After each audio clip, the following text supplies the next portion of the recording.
This is the true story of the balance, as observed by the Sentinel, the Order of the Balance, the Fathers. The Sentinel Minstrel committed this story to the pages of the Scriptures and to these temple walls thousands of years ago, so that coming generations could learn and understand their past and their future. The wall paintings we are looking at became known as the murals of the balance, and it is through these images that I will recount our common history to you, April Ryan. The story begins and ends here with this mural. Ages ago and in ages to come, the earth was one, and magic and science existed side by side in nature and in all people. There was balance, and there was harmony. You're saying there was just one world then? One world, one earth. Magic and science in balance with each other, within each and every living creature. The power to make the stars dance and to create life itself was within our grasp. But then, humankind began to exploit this divine power of two, and they saw fit to use it for their own selfish purposes. The balance of the cosmos was in peril.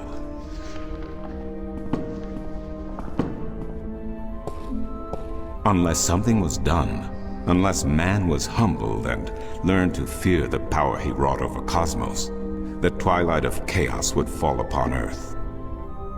It had happened before, in distant times and on distant worlds, and it would happen again. And every man, woman, and child of every people and every race would be devoured by the coming apocalypse. We were given a visitation then. The Drag Kin, having lived among us for untold generations, rose to offer their guidance and assistance in preserving the balance on our world.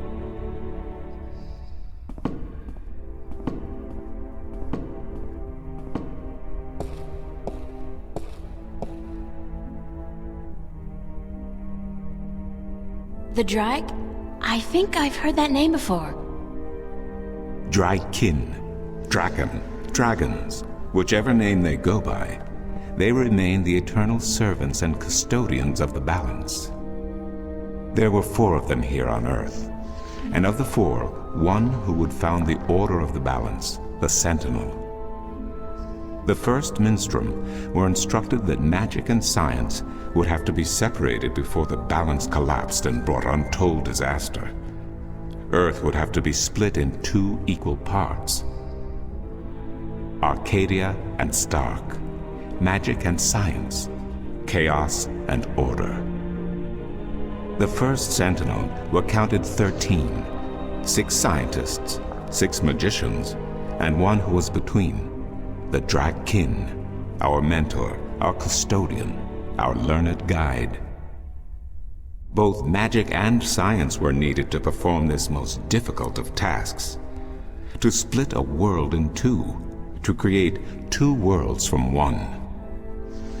Wasn't the use of that kind of power dangerous to the balance? Yes, and so for this purpose, they built a tower to channel their powers and focus them on the divide that they would create. The Kin had brought a disc with them, a disc forged in the fire of their world. Placed at the base of the tower, and the epicenter of the divide, the disc and the tower would become one, a conduit for the flow of magic and science.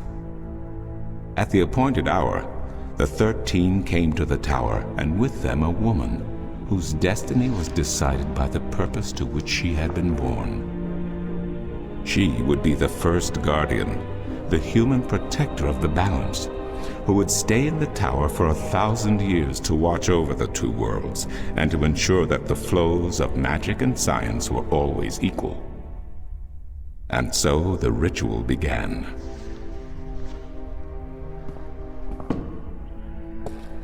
One world was to become 2, separated by the balance, and each world visible to the other only by way of dreams.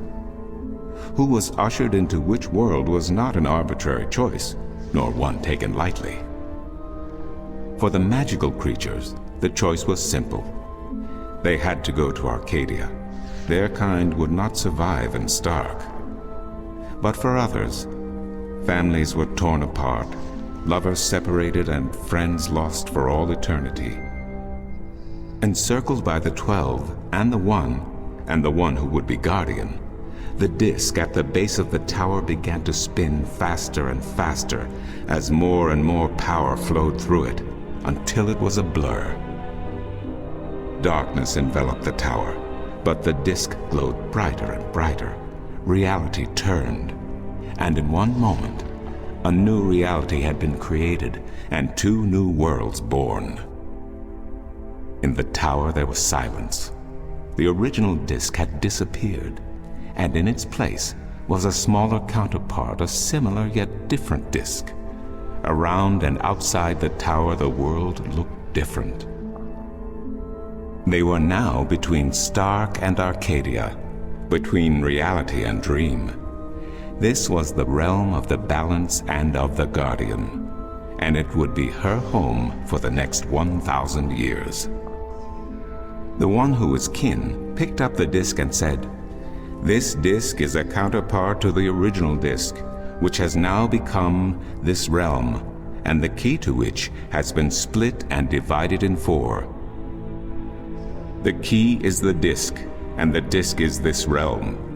This mystified the 12, and the one who was kin continued, "Know only this: the Guardian's realm cannot be broken unless the disk is broken. But nor can it be repaired without the disk being repaired. The 4 pieces, that is the key, will be given to the 6 of you who are to be taken to Arcadia for safekeeping. Yet the key will never be complete," he went on, "without the precious stones that adorn each piece. I will keep 1, and my fellow kin the 3 others. Should the day come when this realm must be repaired, or the worlds reunited, and that day will come, you will assemble the disk, and the kin will come together one last time." With that, 6 of the 13 went to Arcadia, and 6 to Stark, and the one who would be Guardian ascended to the throne. Witness the mural, where her dreams and hopes, her very soul, were locked away in the disk. In service of the Balance, these traits were nothing but barriers. Through new eyes, the imbalance between the worlds was as clear as the stars themselves to the Guardian, and with one thought, she channeled chaos from Arcadia and logic from Stark into the disk, and redistributed the power wherever it was needed.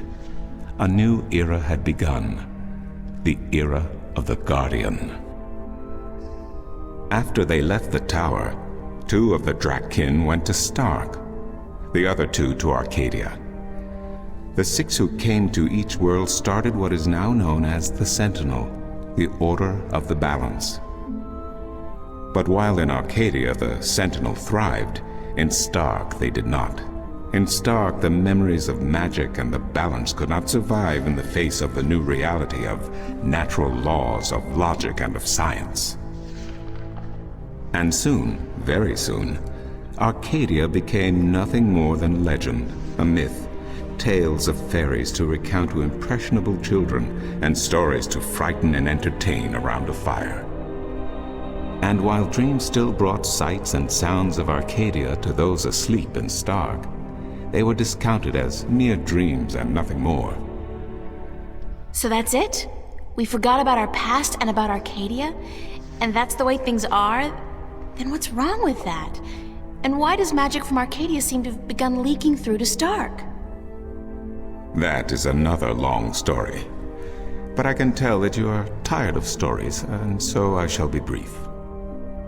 As I told you, while in Arcadia, the Sentinel grew in numbers and in strength. In Stark, while flourishing for a brief time, they were soon diminished and powerless. Some of the Stark Sentinel did not take kindly to this, and they berated the Arcadian Sentinel for their politics and teachings. The Stark Sentinel wanted people to work towards reunification, while their brothers did not. So the inevitable soon came to pass, and the Stark Sentinel parted ways with their Arcadian brothers and named themselves the Vanguard. And while at first their philosophy was not so different from ours, over the years it changed radically. The Vanguard wanted the divide torn down, the worlds reunited, and the return to what they called the Glorious Ages, when humankind could control the forces of cosmos. But first they needed their own servant in charge of the balance, their own guardian. Now, every 1,000 years, a new guardian took the place of the old one, because no one can be separated from their souls for any longer than 1,000 years. Every 1,000 years, a new guardian was born. The balance provided the seed from which a new fruit grew. But now, it has been 200 years since the previous guardian, the 12th guardian, was to be replaced. Every new child born to the balance has been taken away by the Vanguard to be studied in an attempt to control them. In every instance so far they have failed. But the 12th guardian could wait no longer. Only a short time ago the disk in the tower shattered, and the guardian left his throne. The balance is now untended, and we have yet to find a new guardian. Unless we do so, the Vanguard may get their chance. And they may be able to place their own puppet on the throne, to rule the balance according to their principles. And this we cannot allow. It will mean the end of Stark and Arcadia, and the dawn of an era of chaos. Now do you see? I understand the history. I can even accept it, but I don't understand why I'm here and what Cortez wants with me. The balance is in peril, April. The Guardian has abandoned his tower. He has disappeared, and there is no one to take his place. He must be reinstated to protect the balance until a new Guardian may be found. And what can I do? I'm nobody. I've just been having a lot of bad dreams. You are a strong shifter. I have not seen your like in my lifetime. A shifter? Someone capable of opening doors between worlds. A shift. A portal between the realms of Stark and Arcadia. Are you kidding? I didn't do anything. Cortez was the one who opened the shift, and he just waved his hands around in the air. I don't think I'd be capable of opening a portal even if I had a magic wand. Only a shifter's own power can allow her to travel. No one else can do this for her. Cortez only channeled your power to aid you. He would not be able to step through this shift himself. Even if that's true, I don't have any control over my talent. Not yet. But in time you will. How else do you intend to travel back to your world? God, I hadn't even thought about that yet. Can you help me? I'm afraid not. Even if I could shift, I would not be able to channel through you like Cortez did. So, I'm on my own? If you have any questions, I will do my best to answer them. But aside from that, yes. Yes, you are. That's so not cool. No, it has been unseasonably warm. If you don't mind, I will return to my studies now. Thank you for listening to an old man and his long stories. No, thank you. It's starting to make a little bit of sense now. That is good news. Come see me again if you have any more questions.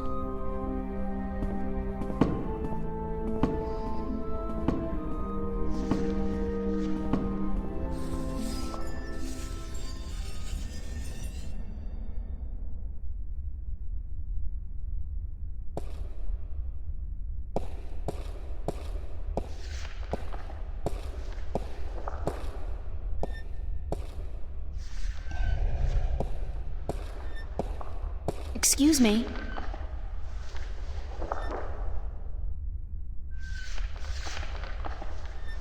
Do you know a man named Brian Westhouse? Westhouse? That old goat? Yes, unfortunately. What would you with him? I need to find him. I do not know where he lives. I hear somewhere on the outskirts of the city by the sea, but I cannot tell you any more than that. Who'd know about Westhouse? His whereabouts? I do not understand what you would with him. He is rude, uncultured, and ignorant. Cortez told me to look him up. Well, I do not know where he lives or frequents, but someone at the market may. He trades merchandise there, and I think he collects maps of the Northlands.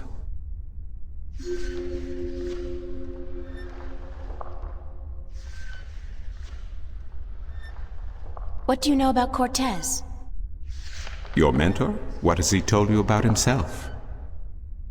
Not much. Nothing, in fact. He's a complete mystery to me. To learn something about someone, the best way to go about it is to ask them yourself. There is nothing I can do to enlighten you. But who is he? He is who he is, what he is. If he has not told you himself, then perhaps he does not wish you to know. It would be improper for me to divulge his secrets.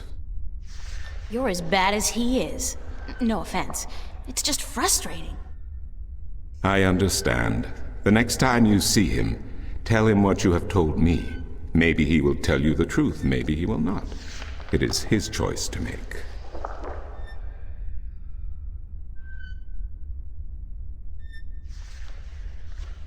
Who did you say I should see about Westhouse? The map merchant at the market may know. There is one thing I must tell you, however. Few would know Westhouse by his real name. In the city, he is known as the Rolling Man, because of his strange two-wheeled vehicle. A most dreadful and dangerous contraption if I ever saw one. A bicycle? Perhaps. It has a grotesque appearance, much like the Westhouse himself.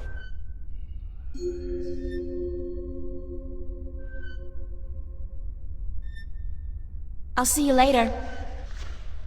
You will? If you say so, then it must be true.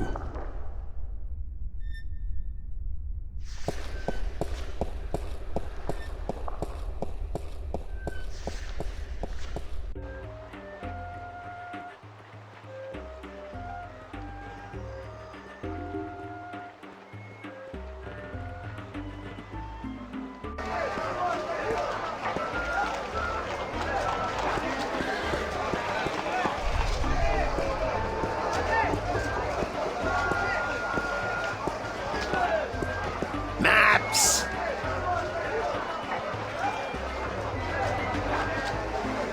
Can you tell me where the Rolling Man lives? Maybe, maybe not. Why? Because I need to find him. Sorry, guild rules. I'm not allowed to divulge any personal information about my customers. Maps! I really need to know where the Rolling Man lives. Sorry, can't do. Please? Pretty please? No, no, no, young lady. Don't give me that doe-eyed look. Don't. Blasted be the balance. You're giving me that doe-eyed look, aren't you? I still can't tell you, though. I got maps.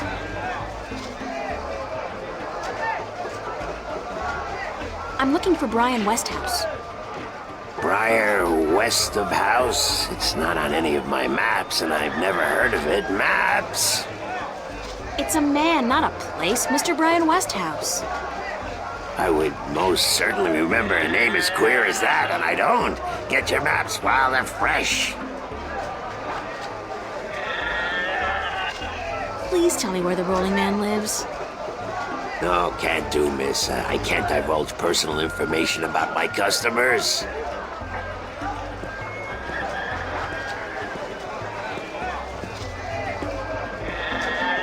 You're late again, and you know what else? You're fired!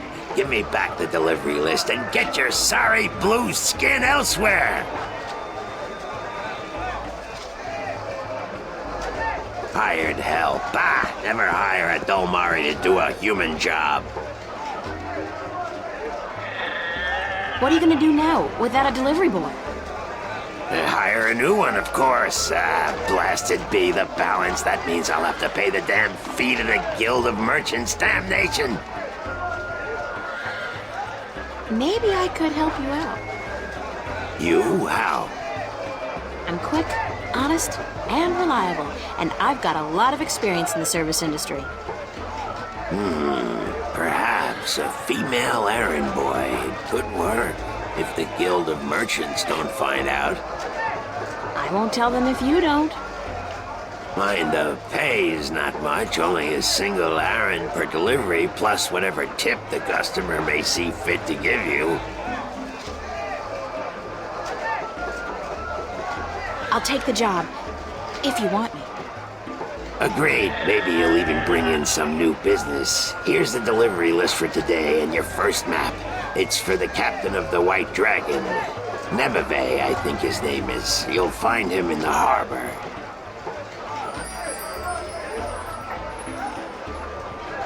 Oh, and remember to have the customer sign the delivery list. The Guild are sticklers for protocol. No signature, no money, no new jobs. Bye now. Maps, fresh, detailed, life-saving maps.